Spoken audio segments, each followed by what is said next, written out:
और अल्लाह ने बनी इसराइल से इकरार लिया था और उनमें हमने 12 सरदार मुकर्रर किए थे। और अल्लाह ने फरमाया कि मैं तुम्हारे साथ हूं, अगर तुम नमाज पढ़ते और ज़कात देते रहोगे और मेरे पैगंबरों पर ईमान रखोगे और उनकी मदद करते रहोगे और अल्लाह को कर्ज हसन दोगे, तो मैं तुमसे तुम्हारे गुनाह दूर कर दूंगा और तुमको बहिश्तों में दाखिल करूंगा जिनके नीचे नहरें बह रही हैं। फिर जिसने उसके बाद तुम में से कुफ्र किया तो वो सीधे रास्ते से भटक गया। बस उन लोगों के अहद तोड़ देने के सबब हमने उन पर लानत की और उनके दिलों को सख्त कर दिया।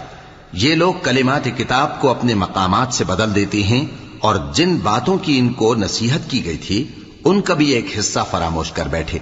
और थोड़े आदमियों के सिवा हमेशा तुम इनकी एक न एक खयानत की खबर पाते रहते हो। सो इन्हें मुआफ रखो और इनसे दरगुजर करो। अल्लाह एहसान करने वालों को